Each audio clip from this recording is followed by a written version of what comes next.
Hello everyone, my name is Relax and Panic, and this is another reaction to The Time I Got Reincarnated as a Slime.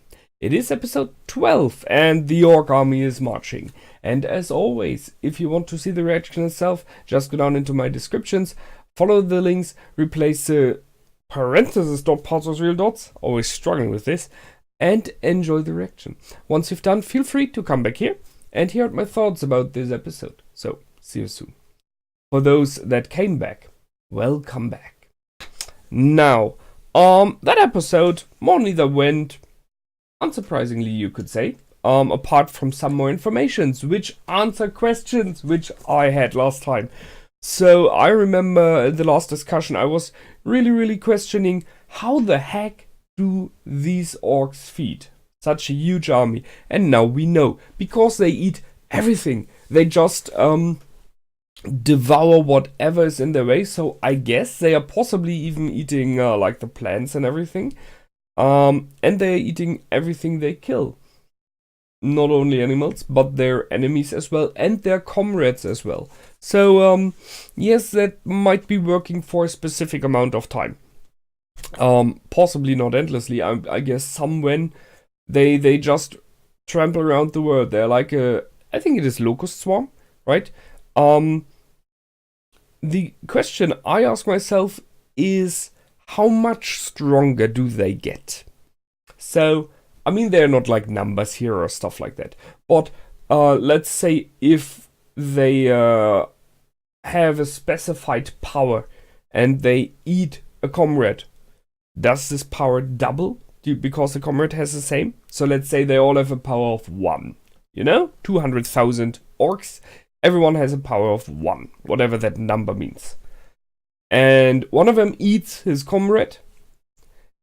Does this orc now have a power of 2? And when he eats another one, a power of 3? Or if an orc of power 1 eats an orc of power 5 that was killed, does the first one get a power of 6? Or is it more like, you know, I don't know, 1.1, 1.5, you know, only a percentage of the power? Because if they take like the real complete power of whatever they kill, in the end, even if they would be beaten and beaten and beaten, you would have in the end one orc with the power of the whole army, if he survived long enough, you know, to eat everyone. That would be problematic, to say the least. So that's also one. How to make sure that doesn't happen? Yeah, burn the bodies. Pretty clear, right? Burn the bodies, or let animals eat them, or I don't know, bury them long enough and deep enough so that they go the way of life, you know? They dissolve. I guess that's more neither the only option you have. But in a fight, it would mean that once you've attacked, as we've seen now, you cannot fall back. You cannot really do strategies and tactics there. You have to press on. The tactic that Gabiru, although he is a shiny one, you know, that he used was quite good. He used the fact that the lizard men are agile, are fast, are in the swamplands moving way more efficiently than the orcs. So hit and run tactics. Strike and move away. Use ranged weapons maybe. They have the spears, which gives them a little bit more range against the orcs, so they are possibly good there. Although I kind of question how they kind of one-shot all the orcs there, because they were plate armor, so that was a bit too easy. But it was meant to show how it works. So hit and run would be normally the best option in the swamplands, just on the outsides, skirmish all the time, and you will chip this army away bit by bit from the outsides. That, I agree, that would work over a period of time for a very long time, especially that the orcs only have heavy infantry, as it seems, so they are not able to really react to such fast attacks right now. If they would have, like, I don't know, warg riders, or kind of ranged troops like bow and arrow, or crossbow troops, something like that, or as you have in normal orc armies, goblins who are fast and agile, then they could have defended against that. But without that, a hit and run tactic, a skirmish fight through the swamp, which puts the orc at disadvantage in moving, is the best option. But not if they are able to get the time then to feed on the fallen, because then they just get stronger again. So they kind of keep their level, I would say. I don't know. I mean, it really depends on how much power they take from this feeding. If they take full power, it will not be the best option now. If they don't, it's possibly still the best option to just shrink their numbers.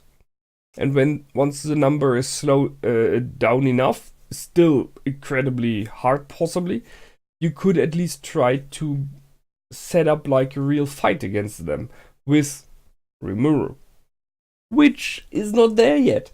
So it's 3 more days, and 3 more days of possibly horrific outcome, as I would say, because the question is, will they be more agile with the new power? If they are just, more brute, more strong and tough and everything, they will not be able to do anything in those 3 days, possibly. If they are more agile, they will get the lizard man and slaughter them. Or they just push through with their new power through these tunnels that were mentioned. But that needs a little bit of intelligence as well, I guess, because it's a labyrinth. So we will see. In the episode, however, before that, there was a lot happening. So I was really aware that Benimaru stood in front of Rimuru when the Dryad came towards him and asked the alliance. So Benimaru stood up and I guess it's more like a defensive movement there, more like shielding him with his body. Although it could be questioned if he in this moment tried to, not on purpose, but tried to take over the lead of who is to answer, I guess it is more the shielding effect here. But Rimuru later on made it very clear that he is the leader there. And I think no one doubts that. The Dryad states that they have a village as well, so there are possibly not very many. I mean, guardian spirits of the forest normally don't come in huge sizes. So you have maybe like a dozen, I would say. Maybe there are 100, that would be nice as well. But everything above that just makes no sense. And they know everything, everything that happens in the forest. So they should be aware of what happened in the village as well, and around the village. And they never interfered. And that's the thing here. Yes, you could blame on them that they did not help the goblins, that they did not help against the direwolves when they attacked, that they did not help when Shizu was there and the Ifrit appeared and caused such a tantrum. But then there are multiple things. One thing is a matter of speed, as when it comes to the Ifrit. Would they have been there fast enough? And it is fire! And they are dryads, so possibly not their best enemy. And the other thing is, it's not their job. They are defenders of the forest in general. And if the direwolves eat the goblins, that's still okay. Sorry, but it is. For the Ifrit, possibly they would have done something if Ifrit would have started to destroy, set all the forest on fire. That's something when they would have stood up. So they are more like trying to keep a balance there. And I like that. It's as it should be. A good idea. Dryads. Okay. They request his help. They are aware of him and what he's capable of. They are aware that he is chosen by Veridora, but I'm not sure if they know that Veridora is inside him, because that happened in the cave. And I'm pretty sure they could not look on there. Right? They informed us about this starved skill, which, as I said, is the solution for the whole food problem, and a cool ability. I mean, you have to give it to them. That's that's an ability that makes an orc army problematic.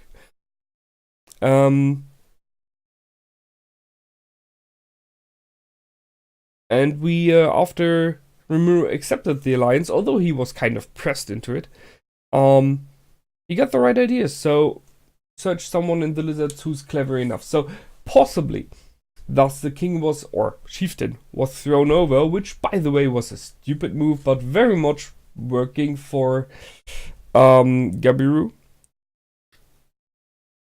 Possibly Rimuru will have to take back control. Kind of. He will have to free the chieftain. And I guess that this fight, which we've seen in the end, will turn the other way around. In those 3 days, possibly the lizard men will realize that they made a bad choice. Because now they are strengthening the enemy. And when Rimuru is there in 3 more days, possibly multiple of the lizard men will agree with what the chieftain did before. So he will have support in freeing the chieftain and setting him back on the throne. Question is, how much of the lizard men will have died until then? I don't doubt that Rimuru can turn the tables. The question is, how many have suffered due to Gabiru's actions before? Talking about which, so there are many things here. So one thing is that the clan leaders, many of them support Gabiru. That has 2 sides. On the one hand, I understand it. He's the hero. He's known as a hero. Although he is doing this shiny and everything thing, compared to other lizard men, he is a hero. He's strong, he's agile, and possibly the best fighter, at least one of the best fighters. And he's the son of the king, so he's the heir of the chieftain. So that makes it... Everyone would more either think, yeah, that's the right choice to go for. You know, especially when in a war you would want someone who is a warrior leading you. So that side I understand, and especially as it was mentioned, they are young. So hot-blooded, you know, they want to have a fight. They don't want to listen to the wise men and hold back. They want to show how good they are. That side I understand. The other side, however, is that is your chieftain. You just incarcerated. You just put into jail. I mean, what about loyalty? And that was a bit strange that there was not like at least 1 or 2 that's not okay.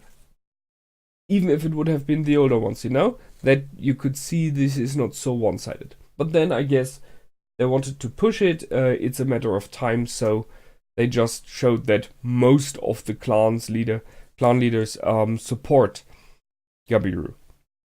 That's the one side of the table. We now are sure that the captain of the guard, which by the way did not defend at all, that was a bit sad, is the sister. So she is the sister of Gabiru, the daughter of the chieftain. I really would have liked the throne guard, the guard of the chieftain, to at least put up a fight. You know, if you're chosen for a position like that, you at least try that. You want to defend your chieftain. Sure, they were surprised by what happened, but that was a bit weak. I don't know. So that's one thing. The other thing, however, is this clown that appeared to Gabiru and his men. So, ignoring the fact that Gabiru is stupid enough to really think that Gopta is the leader of the village, just trying to convince himself that he was not beaten by the weakest one. Although I'm not sure if he was the weakest, you know. Then this clown appeared, and I guess that this was the what is it called? Kaijin? The one that created the York Lord, that is leading this army from the background. You know, the one that's pulling the strings. So I guess it was him. If it was another one, that would mean that we don't play against this one person, but we possibly play against the Demon Lord himself, Gelmud. Because he would have sent multiple persons. So I guess it is only one, and he's kind of able to change his appearance. I mean, like an illusion spell or a bodily transformation or stuff like that. But he gave Gabiru the information that he wanted to hear. He convinced him finally to take over the throne, and by doing so, he made sure that the orc army gets what they want. More feet. More stupidity on the other side. So, clearly not working in the interest of the lizard man, this clown-like creature. And I asked myself if the appearance of looking like a charlatan, like a clown, like a... There is a word for it, and I don't mean Joker. A harlequin. That's it. Like a harlequin. Is either that he is like that, which is an interesting character. A real harlequin. If you search for those in multiple systems and literature and so on, is a very unique and very interesting and strange and dangerous enemy. Because a harlequin is unpredictable. Or if the outer appearance and action as a harlequin was more like making fun of Gabiru, because he is behaving in many ways stupid. And a harlequin shows the stupidity towards the king or towards the leaders, you know, performing in front of them while being immune to any sort of problems that might arise out of it. In history, they were meant to entertain the ruling class and were allowed to speak freely, although not completely freely, but, you know, in terms of fairy tales, interpretations, theater, singing, stuff that everyone was thinking like, oh, there was a mean one and he meant the king. But the king was the one laughing and saying, very nicely put, very funny, see you, goodbye, leave, and couldn't do anything against it. And there was a thin line where the harlequin was dancing on, because there was always this option, you go too far, and the king is laughing, saying, yeah, goodbye, and then he nods to one of his soldiers and he follows you, if you know what I mean. So, if it would be a real harlequin, that would be great, but I don't think so. I think he was making fun of Gabiru there. So Gabiru is led to face the army, you know, kind of convinced to face the army. And by doing so, he made the mistake, and now we will see the consequences next time, I guess. From what we've seen from Gabiru so far, I kind of doubt that he will realize completely that he was played and tricked. But maybe he is at least a good leader in the meaning of war, that he realizes the strengths and weaknesses and changes his tactics. Maybe, just maybe. But that would mean that he has to agree with his father. And last but not least, aura of people, sigh. Holy heck. I mean, in the last episodes, I already said it in the discussions, this character is interesting. He is incredibly powerful by the fact that he is more walking in the shadows. His skill set is extremely good. And when he appeared in the throne room, the king said, can you feel that aura? Even 100 lizards could not take on him. So I really question how strong he is, right? You could see that his weaponry is more designed for assassination and stuff like that, and shadow strikes, so that makes sense. And he was, yeah, I guess as far as I've seen, he was into the palace when they caught him, and I really question if they really caught him or if he just let them. So would he have been able to sneak into the throne room? And which means, would he be able to sneak into the orc army and possibly kill the orc lord just by going around, you know? I guess not. Possibly that's a bit too much, especially thus the orc lord is very likely defended by, you know, the kaijin. So I'm not sure, but he's incredibly strong, he's incredibly efficient. There was a moment, a very short moment, when I was thinking like, is this someone who's maybe powerful and playing on Rimuru in the meaning of that he is stronger than he seemed to be and has his very own agenda from the beginning. But then he was named by Rimuru and changed, so he is a bit weaker and he is loyal. which is an important thing, you know. He is loyal. And he showed that, you know. I will not take mocking of my lord. Good one. Good. Nice episode, as I said. So next time we will possibly see how the lizard man handled the now even stronger orcs. And if the orcs can push through, yeah, well, it will be possibly more of a battle when Rimuru comes in, but I'm fine with battles, so that's cool. That's it from me this time. I hope you enjoyed. I did for sure. So until the next time, feel free to comment, like, and subscribe. My name is Relax and Panic. Goodbye and out.